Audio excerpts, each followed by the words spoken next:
gagasan Pak Prabowo untuk kemungkinan memberi maaf kepada koruptor asal mengaku secara diam-diam dan mengembalikan kepada negara secara diam-diam. Itu kan salah. Undang-undang korupsi tidak membenarkan itu, hukum pidana tidak membenarkan itu. Kan Pak Prabowo inginnya sebenarnya ya, agar aset negara tidak hilang. Tetapi yang termudah agar tidak terjadi diam-diam penyelesaiannya. Dulu saya sudah pernah mengusulkan loh. Tahun 2001 ketika saya Menteri Kehakiman, lalu saya tulis lagi usul itu di dalam buku saya yang terbit tahun 2003, judulnya Setahun Bersama Gus Dur. Mari kita maafkan aja gitu, tapi terbuka seperti yang dilakukan oleh Afrika, jangan diam-diam gitu. Nah ini diam-diam gimana caranya? Siapa yang bertanggung jawab? Lapor kepada siapa yang mengumumkan, siapa, apakah yang bersangkutan minta damai itu mau diumumkan namanya? Nah kalau tidak diumumkan, tidak transparan, tidak ada yang tahu bahwa itu melanggar atau tidak. Tapi kalau diumumkan, ya lewat pengadilan aja. Maaf untuk korupsi, Anda sudah tanyakan ini berkali-kali ya, dimanapun tanya. Kalau saya itu kan pernyataan umum seorang pemimpin pemerintahan maupun pemimpin negara, kepala negara. Nggak bisa dijawab dengan ya hal ihwal prosedural ala Mahfud MD. Mahfud MD ini orang gagal. Ya, dia sendiri menilai dia gagal ya 5 tahun sebagai Menko Polhukam dengan memberi skor 5 dalam penegakan hukum. Apa yang mau dinilai dari Mahfud MD gitu kan? Saya malas, capek kita berdebat ya. Nggak mungkin Pak Prabowo itu menginstruksikan untuk mengabaikan berbagai peraturan perundang-undangan. Intinya adalah semua protokol hukum kita ditujukan untuk memaksimalisasi pengembalian kerugian keuangan negara. Gitu. Jadi jangan diperdebatkan kalau pengembalian keuangan negara bagaimana orang dihukum, enggak gitu. Kita ini memperdebatkan hal yang remeh-temeh tapi melupakan hal yang paling substansi dalam pemberantasan korupsi. Tinggal saja aparatur negara masih banyak rintangan harus kita atasi. Kekayaan kita masih banyak yang bocor. Saya mengajak kita semua bersatu. Saya disumpah di depan perwakilan rakyat, di depan rakyat Indonesia, dan di hadapan Tuhan yang Maha Besar. Saya disumpah, saya bersama saudara Wakil Presiden disumpah untuk menjalankan Undang-Undang Dasar dan untuk menjalankan undang-undang. Jadi kalau ada pelanggaran hukum, ya, tidak ada pilihan lain, saya harus tegakkan hukum. Saudara-saudara. Jadi saya menghimbau, menyampaikan kepada semua unsur, istilahnya yang pernah menyimpang, kembalilah ke jalan yang benar, jalan yang lurus. Jadas. Ya, sahabat era sekalian, kalau pidato Prabowo luar biasa ya. Cuma when we turn into reality, ya kadang-kadang hopeless juga. Jadi dia bilang kalau ada pelanggaran apa boleh buat, saya harus tegakkan. Saya khawatir jangan-jangan dia berpikir pelanggaran itu yang dilakukan oleh orang lain. Tapi kalau pelanggaran itu dilakukan oleh dirinya sendiri, maka boleh atau bebas. Mudah-mudahan tidak demikian. Ini mohon maaf ya. Kita harus ingatkan pemimpin. Kadang-kadang pemimpin gampang sekali menunjuk orang lain, tetapi dirinya sendiri dia tidak aware kalau sudah melakukan kesalahan.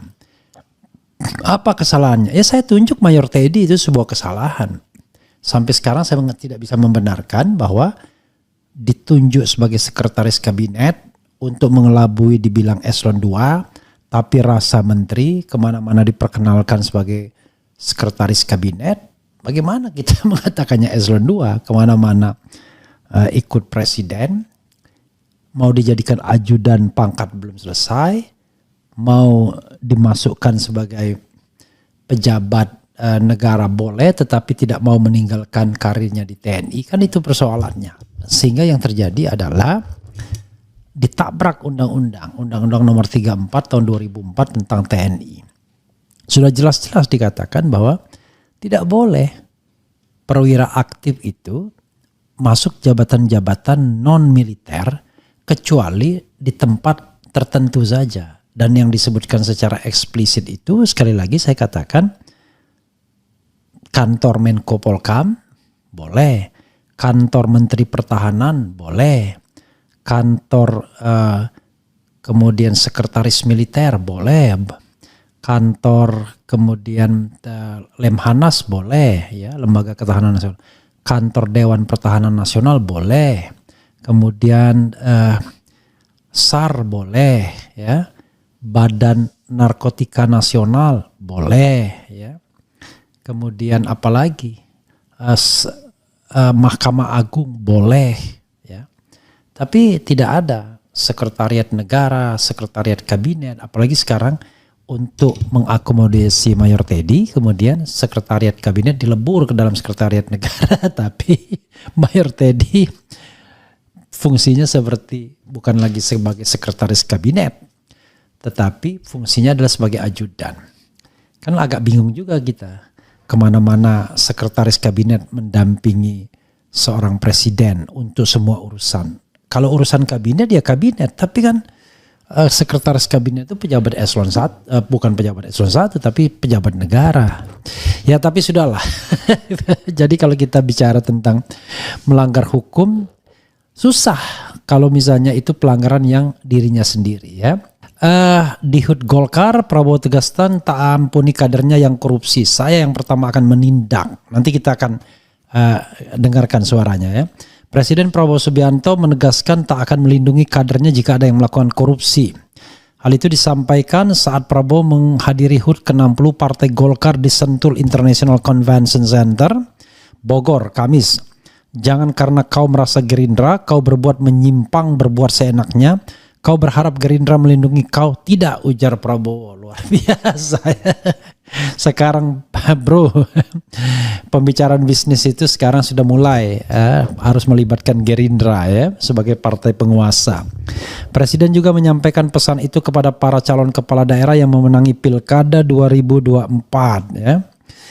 Kalau kau mengkhianati rakyat, maaf, saya yang akan pertama menindak saudara-saudara sekalian, tegasnya. Sudah, it happened already. Pengkhianatan terhadap rakyat itu, ya. Lebih lanjut, Prabowo mengaku sedih ketika ada orang-orang yang ia kenal di penjara karena korupsi. Saya sedih, saya bertanya bagaimana istrinya, bagaimana anaknya di sekolah, bapakmu koruptor ya, ungkap Prabowo. Jadi saudara sekalian, banyak koruptor yang direkrut Prabowo ke dalam kabinet. Masa dia nggak tahu? Pura-pura nggak tahu, ya. Seperti yang saya katakan dalam kasus BTS saja, ya, lawyer, ya, Magdir Ismail, lawyernya Menteri Dito Aryo Tejo yang mengembalikan uang 27 miliar dan sekarang belum diapa-apakan, menyebut 3 orang lagi dalam kabinet Prabowo yang terima uang puluhan miliar itu. Ya, yang saya katakan 2 diantaranya inisial M itu kan, satunya inisialnya, ya lah pokoknya orang dekat Prabowo lah.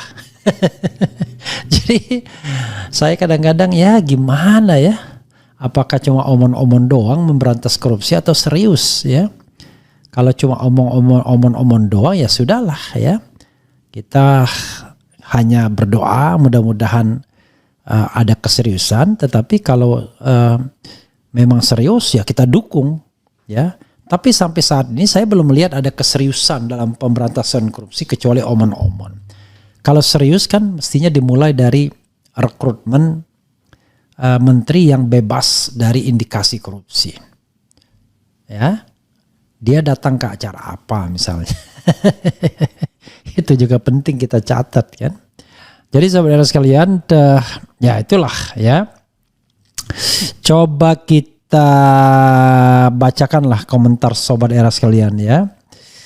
Omon-omon terus Prabowo. Halo Pak Refli, salam kenal dari Bekasi Timur. Asik topik kita malam ini Bang RH, semoga tidak omon-omon. Kita menunggu bersih-bersih pemerintahan yang jurdil dan penegakan hukum. Tinjau kembali kabinet merah putih. Saya kadang-kadang gimana ya kalau orang misalnya bilang, wah saya cinta NKRI, cinta merah putih, hatinya merah putih. Tapi at the same time dia tidak menunjukkan bahwa dia merah putih, ya. Dia garuk uang negara, ya, lalu dia seolah-olah jadi sinterklas, ya. Dia datang ke tempat siapa pula, kita juga pertanyakan, kan. Pak, belajar hukum itu enak ya, seru ya Pak. Iyalah, ya, cuman Anda bisa putus asa karena ternyata apa yang Anda pelajari dengan realita jauh sekali, ya. Omon-omon tuh, Bahlil tangkap. Huam, Mr. Omon-omon lagi, no action, ya.